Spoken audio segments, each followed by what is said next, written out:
great Sunday. I'm sitting here chuckling because I was recording and I had to start over again because I guess, the best laid plans of mice and men, noises happen, things go on. And a lot in life has to do with how you take things, whether you let things get to you, upset you, frustrate you. And notice I said, let them. I'm a big believer that you control your world.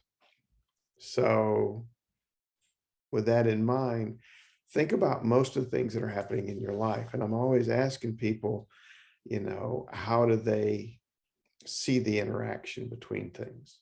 In other words, when something happens in the external world, how does that go from being out there to you being upset in here? So this is a good opportunity to actually look at things and go, how do I perceive things?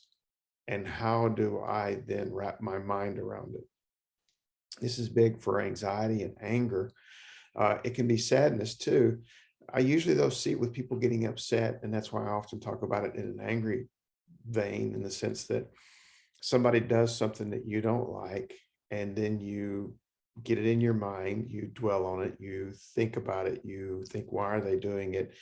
And you start getting upset, and it builds, and it gets that energy potential built up, and then you release it in a lot of angry statements or feelings, or even you disperse it in your body, and it affects your health. So with that in mind, I'd like you to take a second, think about what is the real importance of all the things that are happening in your life in comparison to other things that have happened. In other words, if you feel something has upset you in the past day, sit down for a minute, think about it. Okay, what level of anxiety or anger do I think I have with this? Oh, it's up there. It's like an 8. And I'm like, okay, so in the scale of your whole life of things that have ever happened to you ever, it's one of the worst things that's ever happened to you. Oh, well, no, it's not that bad. Then why is it an 8? Well, because it was really upsetting. I got that. But take a step back and go, is it really, really that upset? I mean, really, what does it mean? Somebody cuts you off in traffic. How earth-shattering is that? I mean, does it mean that for the rest of your life, you're never going to be able to have that job you wanted? Or, because that car slowed in front of you and you had to slow down, now that you've missed your opportunity to meet the love of your life, or, to buy that lottery ticket that was going to make you a billionaire?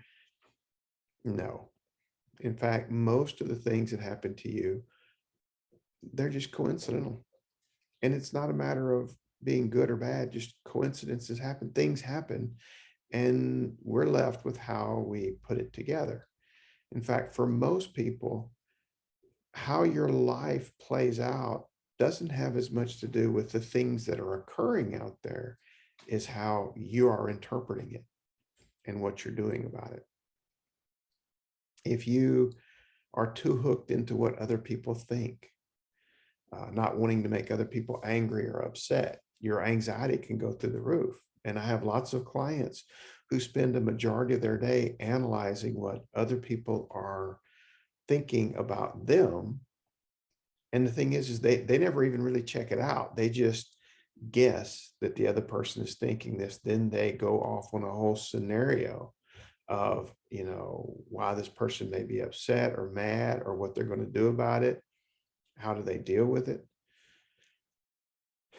And it may be something that doesn't even exist. They didn't even check it out and find out if the person is really upset. In fact, sometimes they even may go as far as to ask when the person says, no, I'm not upset with you. I'm okay. They don't want to believe that. So they keep charging back in, are you sure, until they get the person upset, because they've asked them, are they upset? So many times they're finally upset. I'm sure you've had that happen to you. In the end, a lot of the things that are going on is just a matter of your mental interpretation of things.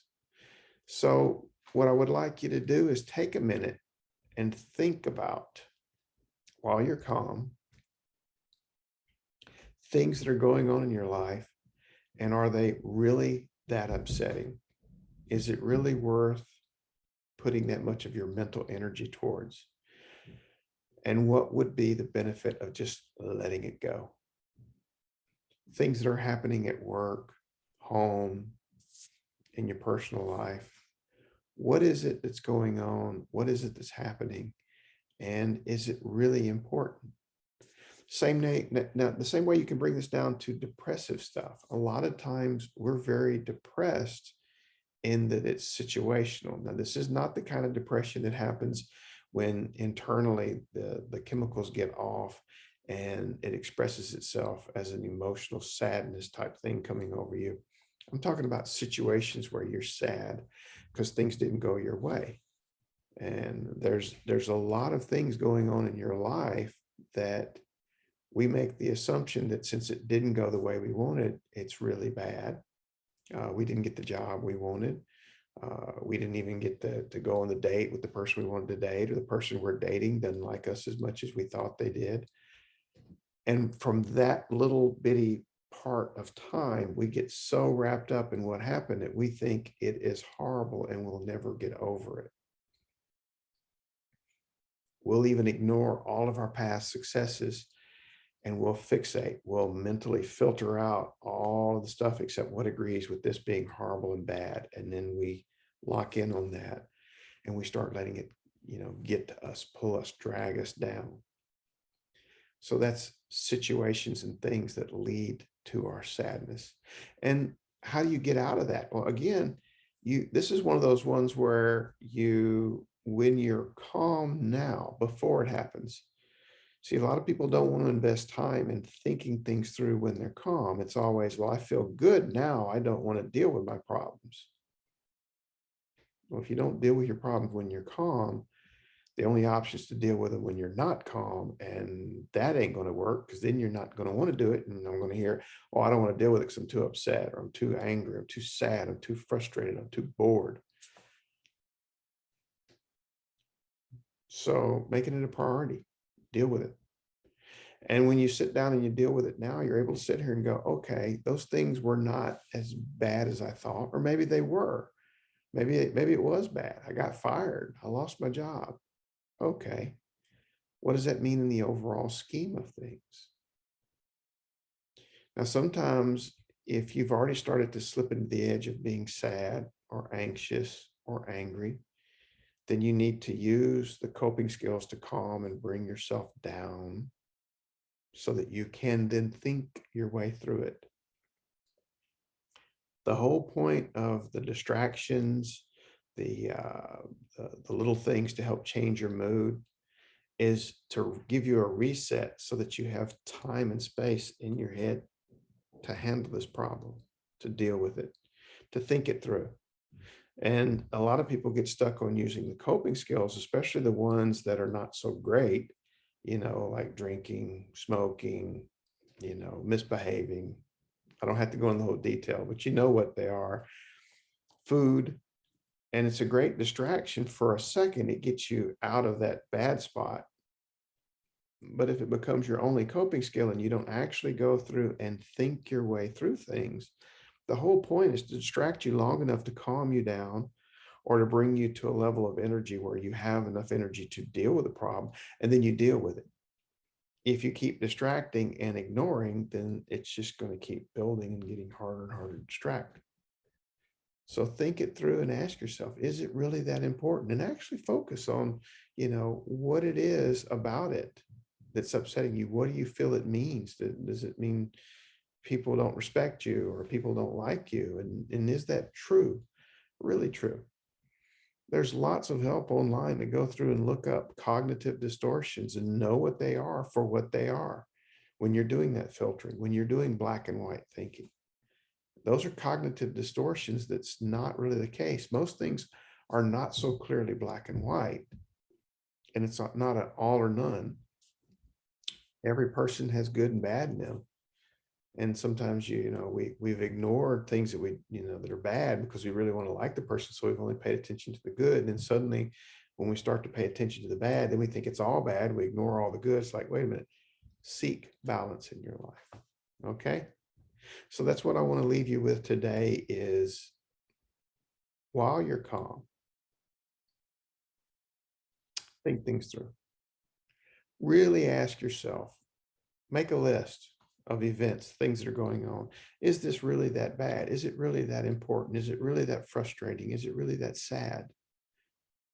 And is it sad compared to the long range, not just the minute, not just right today, but going backwards and forwards in time? Do you really think that's the most important thing? Sometimes we're using those events as distractions to keep us away from the real problems that we're facing. Maybe we really don't want to deal with that problem at work, so we use little irritations and angers and upsets and things like that to keep us distracted. Again, distraction is not always your friend. If properly used, it's a good tool. I don't usually see people properly using it. So that's what you got to focus on, is paying attention to what you're doing. That's why it's important to write those things down. Okay. So I hope you have a great Sunday. Give that a thought. Think about it. Are the events that you are labeling now as the bad, the worst, the horrible, and all that, are they really truly that in comparison to everything? And if they are, what do you need to get past them? Okay. Because you can do it. I have belief in you. You take care and you have a great Sunday.